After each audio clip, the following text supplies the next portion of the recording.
I remember the day I married her like it was yesterday. The way her dress shimmered under the lights, the way everyone turned to admire her should have made me proud.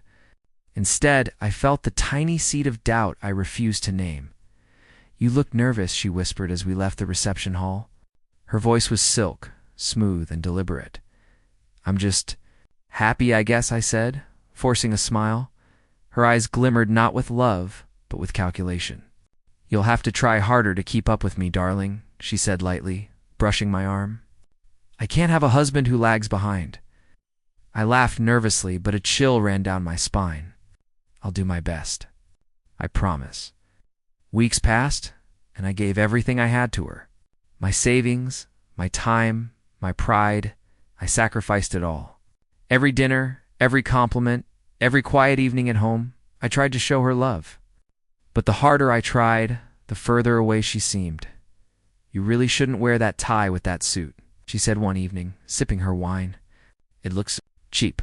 I bit my tongue, forcing a laugh. "I thought it looked fine." "Fine won't cut it in our circles," she said, the smile fading like ice. "You have to learn, or everyone will see you're not on my level."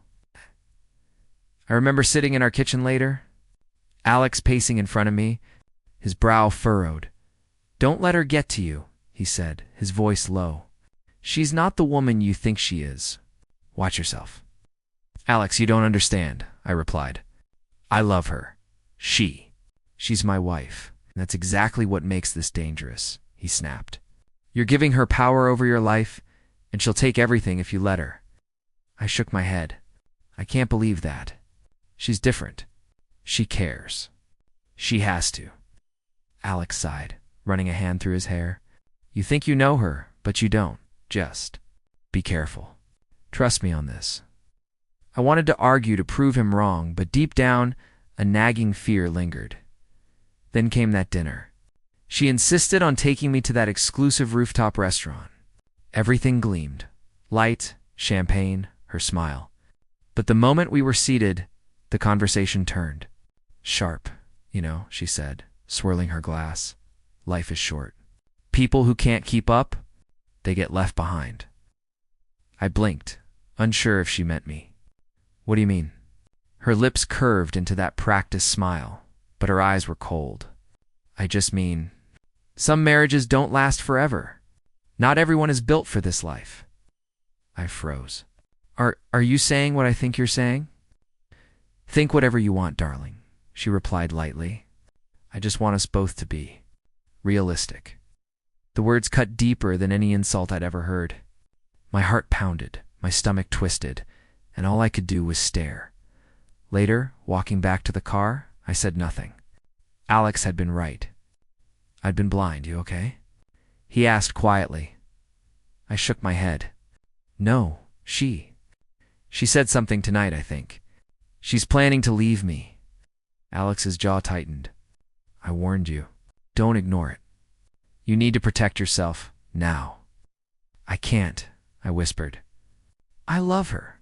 "You love a version of her that doesn't exist," he said sharply. "Open your eyes before it's too late." I wanted to tell myself it was just a joke, a passing threat. But as I lay in bed that night, listening to the faint hum of the city outside, I realized my world was crumbling. Every choice I'd made, every sacrifice I'd offered, meaningless if she was already gone. I stared at the ceiling, thinking about the life I thought we had, about the love I believed in. And for the first time, I understood what Alex meant. I wasn't just hurt, I was powerless, and that realization was terrifying. CHP to the papers arrived that morning. And I swear the world stopped. $10 million. $10 million. I stared at the number like it was a cruel joke, my hands shaking. "She wants what?" I asked Alex, my voice barely above a whisper. He leaned back in his chair, jaw tight. "She wants it all, apparently. And she doesn't care if you have it or not." "I don't have it," I said. "I don't even come close." "You're screwed," he said bluntly. "I'm sorry, but you need to face this smart, not emotional." I laughed bitterly. Smart. "Alex, she's using the law to humiliate me. I loved her. And she loved what you could give her," he said, eyes dark. Not you. I didn't want to hear it, but the truth burned. I had no choice but to show up in court. The courtroom smelled of polished wood and authority. Her lawyers looked at me like I was an insect crawling across the floor. "Mr. Davis," one said, smirking, "you do realize you're barely solvent, correct? I hope you brought a calculator." I gritted my teeth. "I brought the truth," the other lawyer chuckled. "Truth doesn't matter here. Numbers do." She sat across from me, flawless as ever, draped in designer black. Her gaze was sharp, dissecting me. I felt exposed, a child caught stealing candy. I don't understand," I said, voice trembling. "Why 10 million? We were married only 3 years. I can't.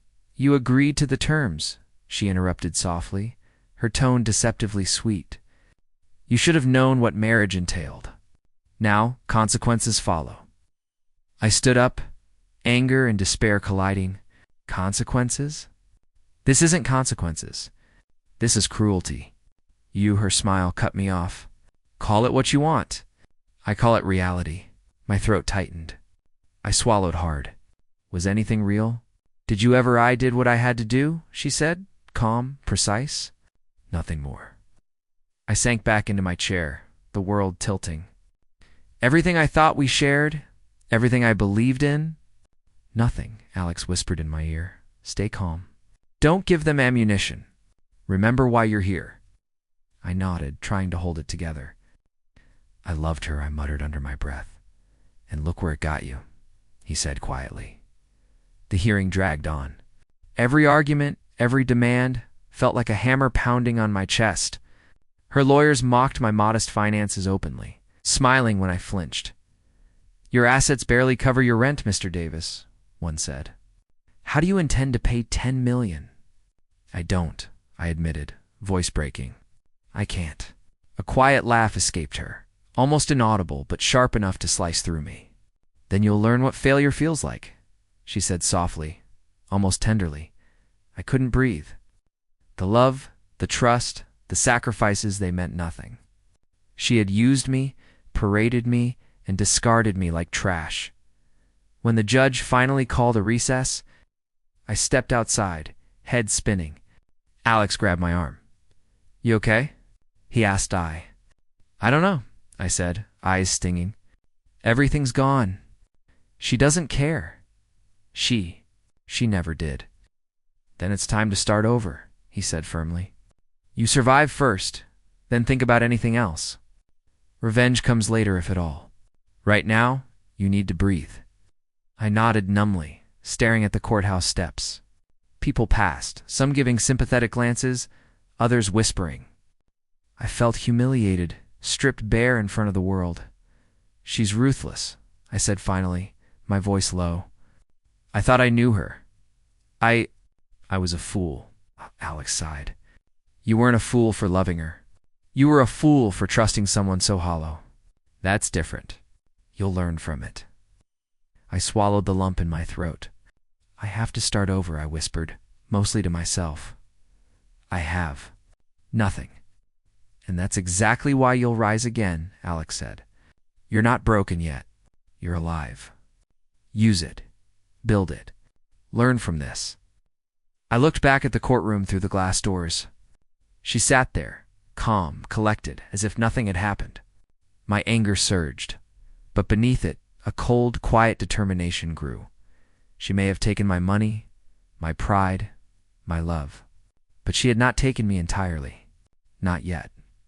As we walked away from the courthouse, I whispered under my breath, "I will survive. I will rebuild. And one day, she'll regret every choice she made." For now, humiliation weighed on my shoulders like a stone, but beneath it, a spark glimmered. I was alive. I had a future, and I would find a way to take control again. I still remember the moment I realized I had nothing left. My apartment lease was up. My car had been repossessed. And every dollar I had saved evaporated in the divorce settlement I couldn't pay. I sat on Alex's couch, staring at the ceiling like it could answer my questions. "I can't believe this," I muttered. "All that, gone. Just like that." Alex shook his head. I know, man, but crying won't fix it. You've got to start somewhere. Start where? I don't even have a place to live. I snapped. You've got a couch, don't you? He said, raising an eyebrow. And that's more than some people can say. You survive first, then rebuild. I groaned, rolling onto my side. I feel worthless. She took everything, and You're not worthless, he interrupted firmly. You're just broken. But broken isn't dead. Not yet. I stared at him, silence weighing heavy. The truth stung. He was right. I wasn't dead. Not yet. But alive felt empty. The next few weeks were brutal. I worked odd jobs, anything to scrape together enough for food and bus fare. Delivery shifts, freelancing, anything. Each day was a grind, each paycheck barely covering the essentials. One evening, after a 12-hour shift at a cafe, I sank into the couch, exhausted. Alex, I can't do this. I can't keep going like this. Every step feels useless. Alex leaned against the doorway, arms crossed. Then don't look at it as going. Look at it as surviving. You're alive, aren't you? I closed my eyes, trying to swallow the bitterness. Alive. Yeah. Alive and humiliated.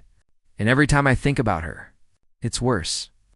Then let that feeling fuel you, he said softly. Don't let it destroy you. Let it make you stronger. I laughed bitterly. Stronger? Alex, I have nothing to build on, nothing, he said, walking over. Nothing is where everyone starts. Even billionaires start from nothing. You just have to be smarter than everyone else and willing to learn. I didn't answer. I didn't want to believe it. But later that night, as I scrolled through articles about small businesses and investment strategies on my cracked laptop, a small spark ignited. Maybe Alex was right. Maybe I could start over. The next day, I met a mentor Alex had set up for me. A man named Mr. Chen, mid-40s.com and precise. You've hit rock bottom, he said bluntly, and that's good. It means you have only one direction to go up. Are you ready to work? I think so, I said, hesitating. I don't even know where to start. Then start small, he said, handing me a notebook. Learn, observe, network quietly. Save every cent. Build knowledge before wealth. Knowledge lasts longer than money. I nodded, swallowing the lump in my throat. Okay, small steps. Small steps, he repeated. And patience. Impatience is how most people fail. Later, I met a few contacts he recommended. Young professionals, entrepreneurs, people who knew the ropes but didn't flaunt them. So, you're serious about starting over? One of them asked, sipping coffee. I have no choice, I said, voice firm despite the weariness. I can't go back to being nothing. Good, another said. We can help, but you need to keep learning. Keep pushing. No shortcuts. You understand? I nodded. I understand. I'm ready to grind. Walking home later, I told Alex about the meeting. They think I can do it, I said, half smiling. For the first time, I feel like maybe I can. Alex chuckled. You will do it. Just remember, don't rush. Let the fire build inside you. I leaned back against the wall, exhausted but restless. For the first time in weeks, I didn't feel entirely defeated.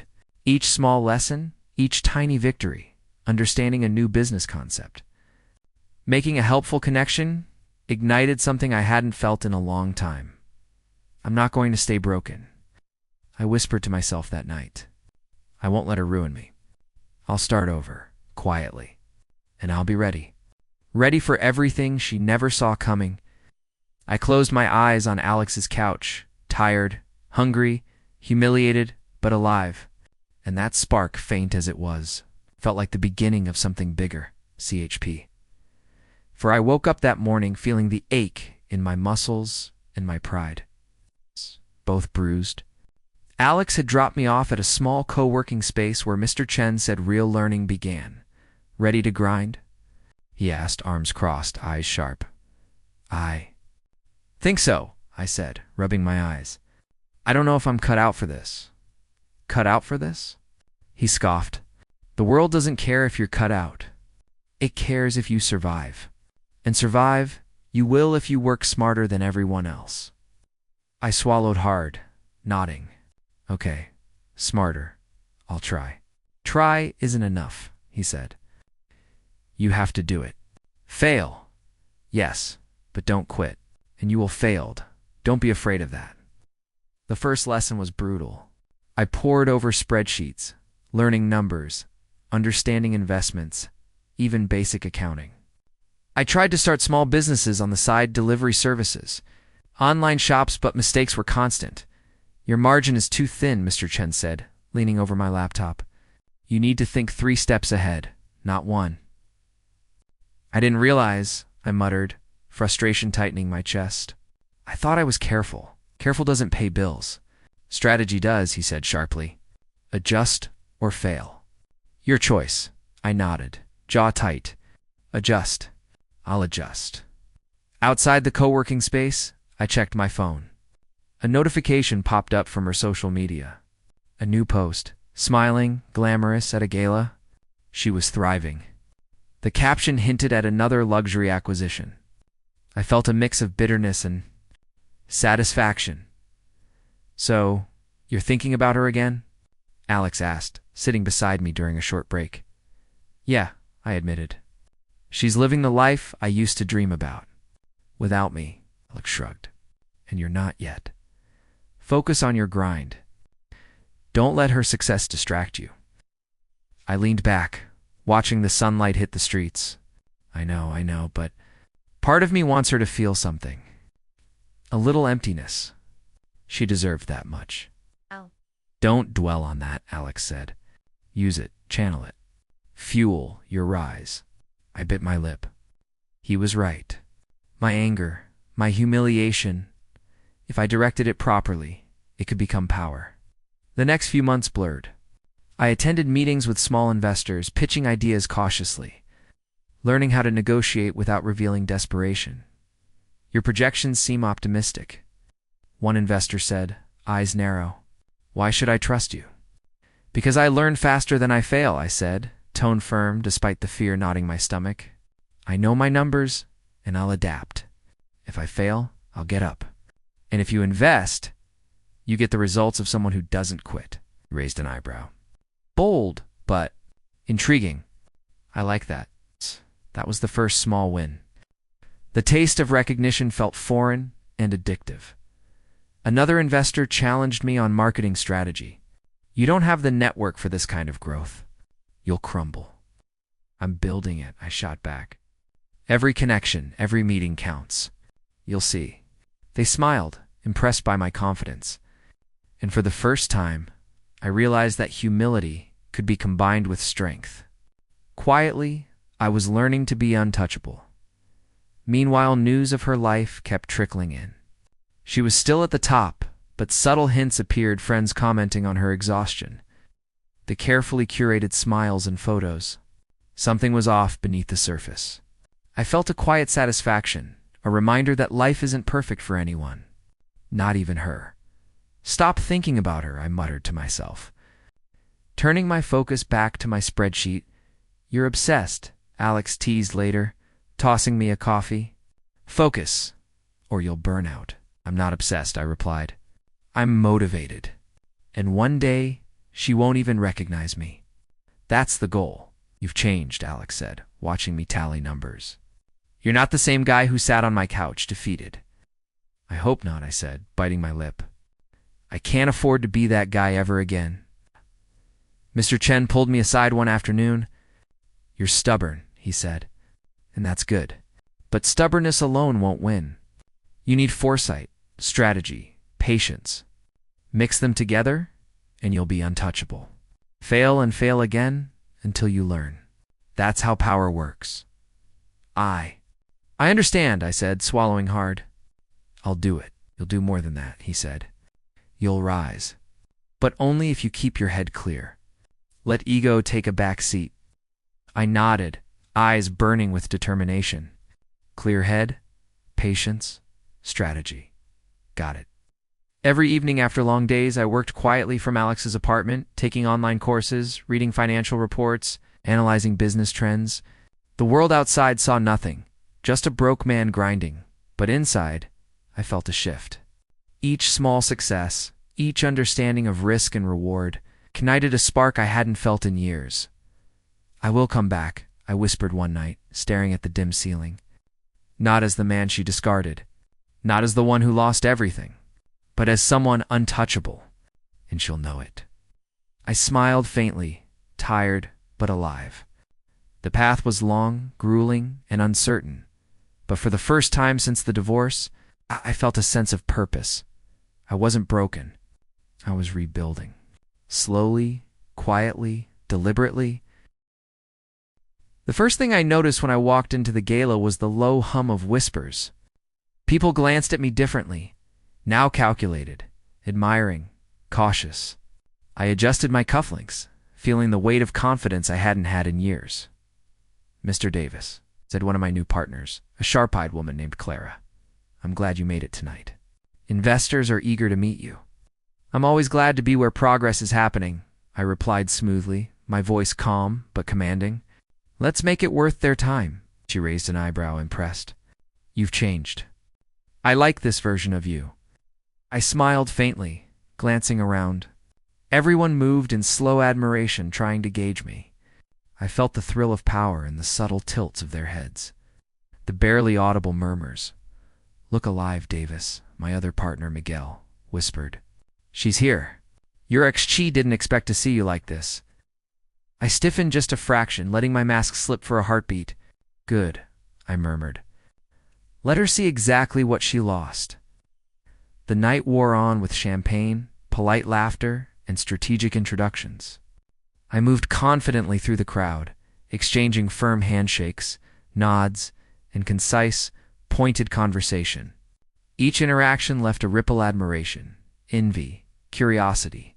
"She's asking about you," Miguel said quietly, nodding toward a group by the balcony. I followed his gaze.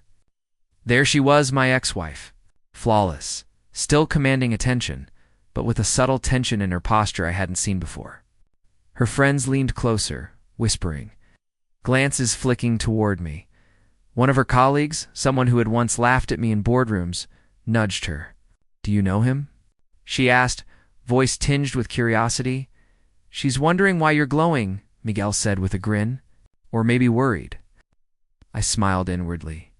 Let her worry. Later, I found myself in a quiet corner with Clara and Miguel, reviewing a new investment proposal. The numbers were solid, the risks calculated, and I felt a surge of satisfaction at how far I'd come. "You've really built something remarkable," Clara said, eyes bright. "From nothing to this. And with such precision." "I had to learn the hard way," I said. "Failure teaches better than anything else. I never forget the lessons, and I never underestimate the stakes." Miguel chuckled. "And yet you still have that charm. People listen when you speak, Davis. It's intoxicating." "I learned to listen first," I said, raising a glass subtly. "Then speak when it counts." I noticed her watching me from across the room. She looked unsettled. Not fearful exactly, but something close. Nostalgia mixed with tension. I let it linger, enjoying the silent acknowledgement that she had misjudged me. She didn't expect this. I murmured to Miguel, almost to myself. She thought I'd remain broken, that I'd be invisible. "Not invisible anymore," Miguel said. "You're untouchable." I could feel it, the quiet shift. People began approaching me, seeking advice, introductions, opportunities. A minor fan whispered compliments. A young investor asked for guidance. I responded with the same calm authority I had cultivated over years. Deliberate, measured, confident. I took a slow sip of champagne, scanning the room. She glanced my way again, and I saw at her first recognition. Subtle, but undeniable. She didn't smile. She didn't approach. But the flicker in her eyes was enough. Later, I maneuvered into the same group she had joined. Her friends stiffened, curiosity and unease evident. "Davis," one of them said, voice nervous. "We didn't expect to see you here." I smiled faintly, tone courteous but edged with command. I attend where progress meets purpose. She stiffened, turning slightly toward me. Our eyes met for the first time since the divorce. She didn't speak, only blinked, her composed mask momentarily faltering. "Hello," said simply, letting the words hang in the air. Not warm, not apologetic, just present, her lips pressed together. "Hi," she said, voice tight. "You look different." "Years teach lessons," I replied evenly. "I've learned to build, not just survive." A pause. Then she nodded slowly. Not a smile, not a welcome just acknowledgement. I let the tension linger. Let her feel the irony. The man she discarded had become untouchable, commanding admiration, respect, influence. "I see you've done well," she said finally, controlled but hinting at something beneath. "I've done more than well," I said. "I've learned, and now." I planned carefully. She looked away, hiding the flicker of worry. I didn't press it. That wasn't the moment yet. This was the first taste of power, of control, of quiet victory. The realization that I had outgrown the man she had mocked. As the gala continued, I moved through the crowd, shaking hands, making deals, planting subtle hints of alliances, all while maintaining that magnetic presence. People whispered about me, asked questions, admired my poise, my insight. Every glance from her, every subtle reaction, was a reminder. I wasn't the same man who had walked out of the courthouse humiliated. I was someone untouchable, someone calculated, someone who could bend situations to my will by the time the evening ended. I had secured several new partnerships, ignited interest in my ventures, and most importantly, planted the seed of karmic irony. She had seen me, she had recognized me, and she had realized, however subtly, that she had underestimated me. Walking out into the cool night with Alex at my side, I whispered under my breath, "This is only the beginning. The game has changed, and she will learn that soon enough." I leaned back in my office chair, staring at the spreadsheet that mapped her company's holdings. Every number, every investment, every week, spot it, all whispered a plan. "Are you sure about this?" Alex asked, eyebrows raised. "This isn't just business anymore. You're walking into her world full force." "I've never been more sure of anything in my life," I said, voice low and firm. "I'm not just going to observe. I'm going to influence. Subtly. Calculated. She won't see it coming." Alex shook his head, impressed, despite himself. "Bold, maybe crazy, but damn, I like it." I smiled faintly. Crazy is the first step to brilliance. Watch closely. I began buying stakes quietly, anonymously in her company. Each share I acquired was a tiny echo of the humiliation she had once caused me. Every transaction, every silent move, made me feel alive in a way despair never had. One evening, I sat in a cafe, reviewing legal documents and investment portfolios. "You're acting like a phantom," Alex said, sipping his coffee. "You're invisible, untouchable. She has no idea who's behind this." "That's the point," I said, eyes scanning her company's quarterly reports. "I'll strike where she least expects. Not recklessly, but carefully. Karma doesn't need shouting, it works in silence."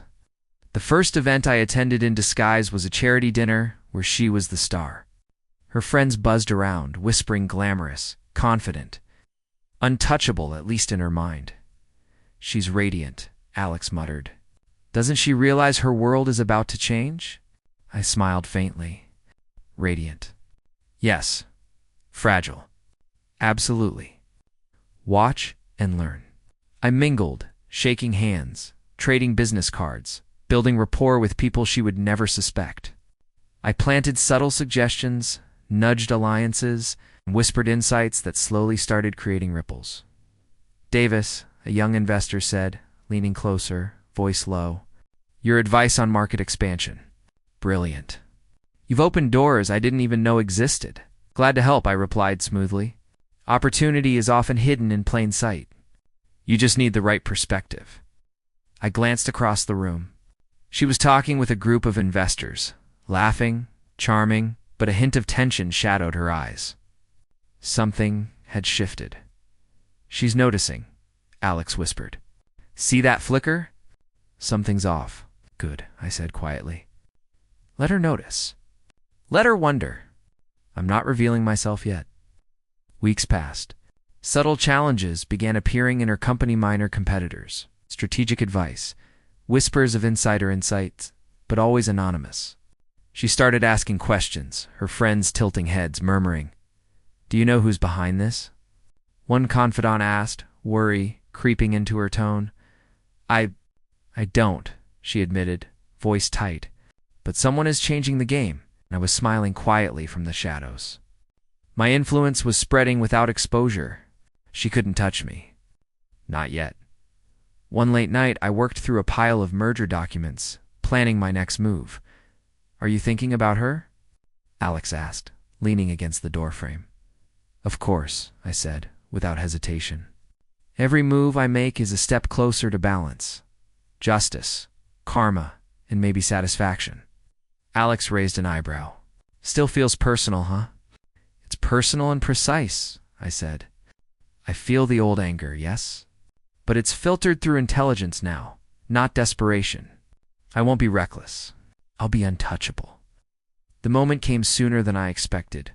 I had arranged a private meeting with key stakeholders in her sector. Negotiating terms that would subtly undermine her dominance, I entered the room. Confident, calm, with my portfolio of successes folded neatly into my briefcase. And then I saw her. She froze. Mid-sentence, her voice caught. Her eyes widened slightly and the world seemed to pause. Davis, she stammered, voice trembling almost imperceptibly. "Yes," I said smoothly, letting the name roll out deliberately. "It's been a long time." Her friends stiffened, murmuring.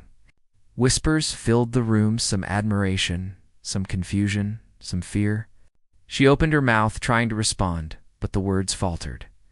You're here?" She finally managed, her carefully curated composure cracking. "I'm here," I said calmly, eyes meeting hers. "And I'm exactly where I need to be." Her gaze darted to my briefcase, my confident stance, the subtle aura of command I had cultivated. Recognition dawned, slow and painful. "You've changed," she said finally, voice tight. "Completely, I've learned," I said simply. "To survive, to grow, to influence, and to never underestimate the cost of betrayal." Her lips pressed together. She said nothing more, only glanced away, catching herself from betraying too much. I didn't need more. The impact was already clear. "You've built quite a reputation." One of her colleagues murmured, clearly impressed. "Yes," I said softly, letting my tone linger. "And I plan to protect it." She tried to hide the tension, laughed lightly, but her eyes betrayed her. She realized finally that the man she had discarded, humiliated, underestimated, had returned not desperate, not broken but powerful, strategic, untouchable. "I'll be watching," she whispered, more to herself than to me. "And I'll be watching carefully too," I replied, calm and measured. "But patience matters. I don't rush. I let the pieces fall where they must." The meeting continued, but the room had changed. Every glance she cast in my direction carried a weight of uncertainty. Every whispered comment among her confidants hinted at tension she couldn't hide. I didn't smile. I didn't gloat. I simply existed in that room. A quiet storm she could neither touch nor predict. When the meeting ended, I shook hands, nodded, and left the room with Alex at my side. "She saw you," he said quietly, walking beside me. "Did she recognize the difference?" "She did," I said softly. "And she knows she underestimated me. That's enough for now." I glanced back once, catching her silhouette framed in the glass door. She didn't speak, didn't approach, but her eyes were wide, calculating, unsettled. "Patience," I murmured under my breath. "Let the game unfold. Justice doesn't need haste, but it will come."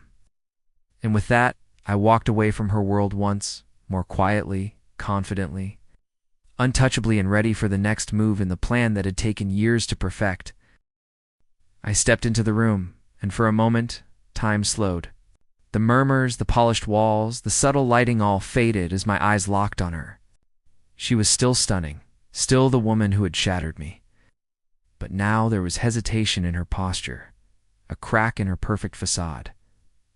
"Davis," she said, voice tight, trembling slightly. I didn't expect you here. Nor did you expect me like this," I said, letting my words linger, measured and calm. "I'm not the man you discarded. I'm someone stronger, smarter, untouchable." Her eyes widened, flicking toward the witnesses around us, colleagues, friends, and a few minor investors I had invited. I don't understand. You've changed." "I've transformed," I said, voice steady. "I lost everything once, and I rebuilt it. Carefully, strategically. Every failure, every humiliation you gave me lessons I've turned into power." She swallowed hard, fingers trembling slightly as she clutched her clutch. I never meant you didn't need to mean," I interrupted gently but firmly. "Actions speak louder than intentions. You used me for image, discarded me for convenience. Do you understand what that cost me?" Her lips pressed together, tears forming. "Yes, I didn't realize." I shook my head, leaning slightly closer, letting the room feel the tension. "Realize now? Look around. The man you humiliated, laughed at, abandoned, he stands before you, and you can't touch him. Not yet, anyway." She swallowed, voice barely audible. I underestimated you. I thought you'd remain broken." "And I could have been," I said softly, "but I chose not to stay there.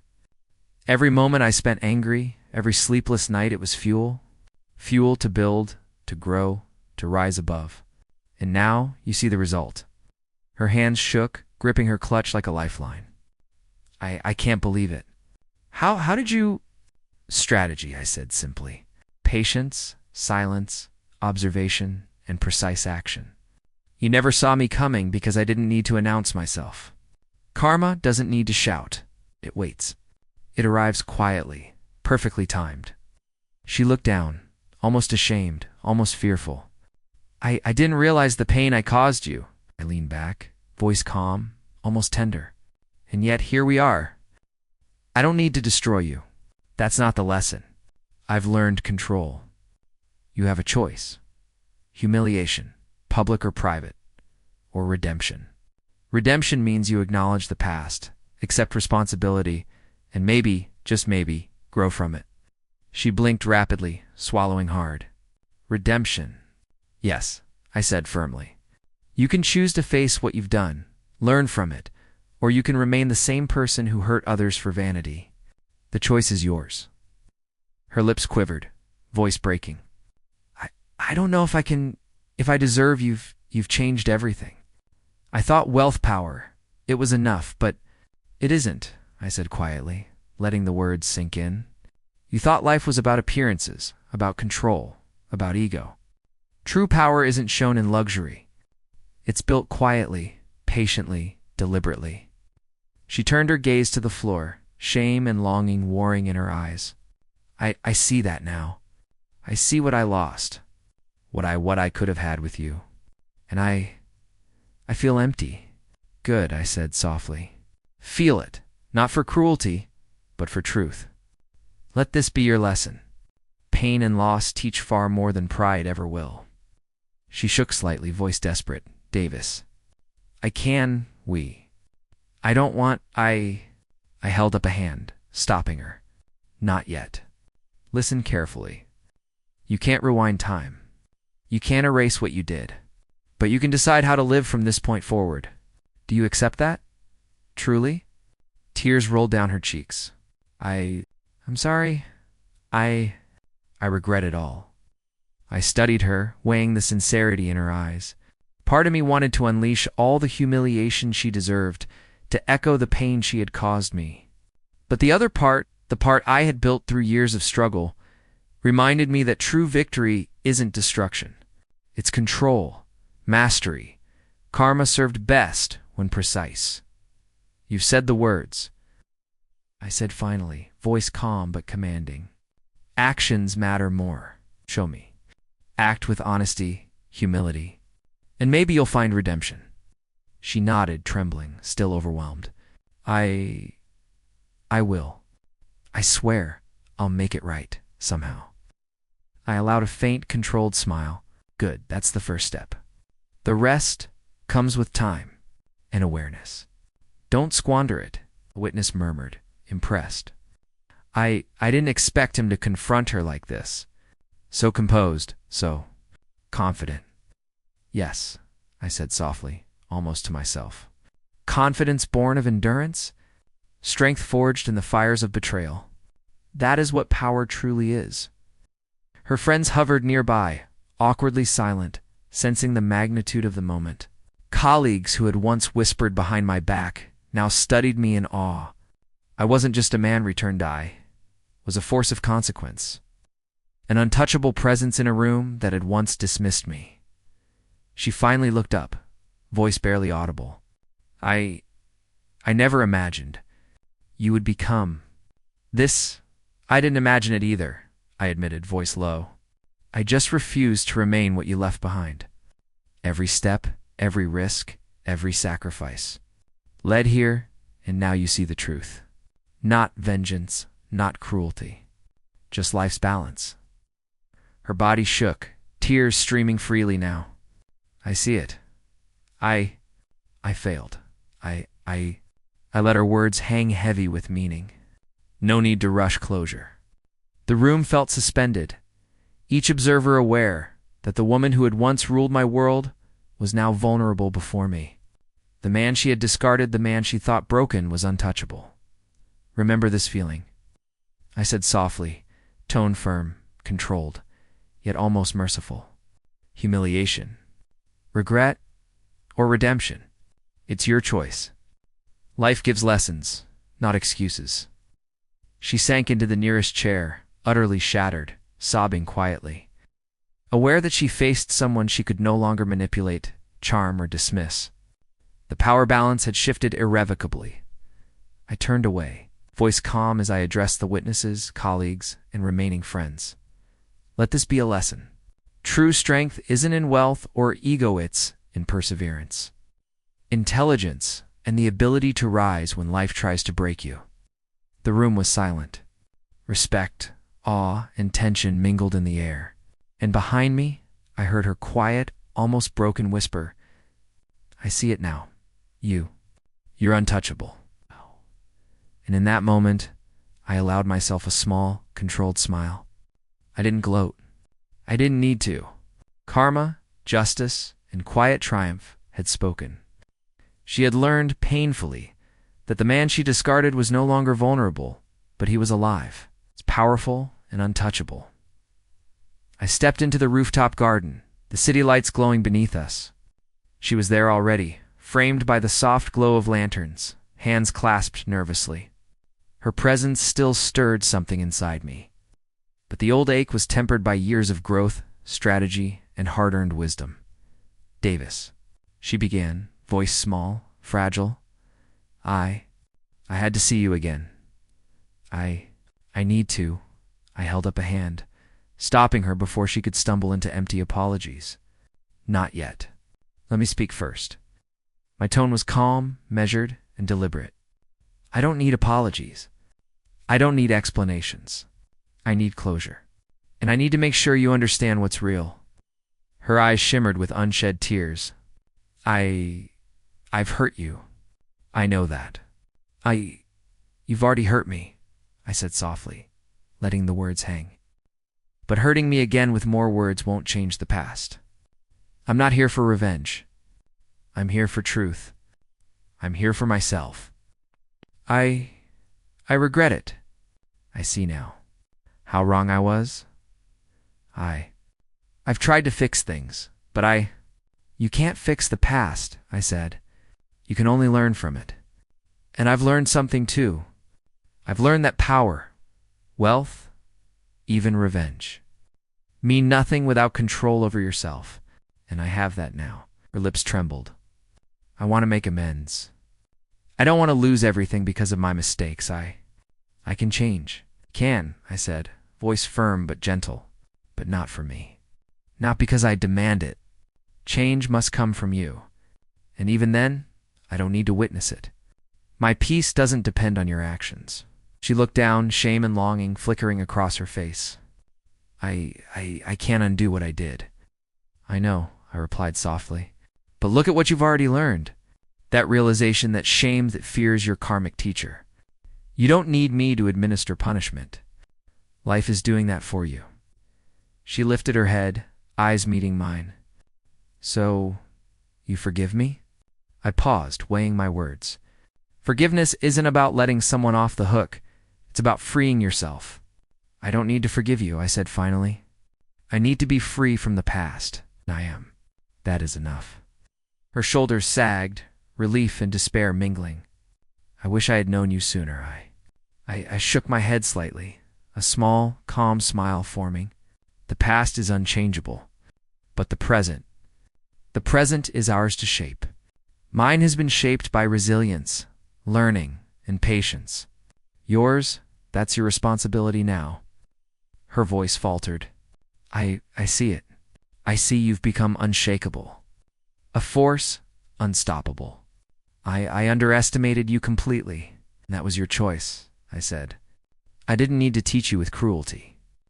Life did it. Every misstep, every misguided action, every moment of pride at my expense, it all built this lesson. You learned without me raising a finger.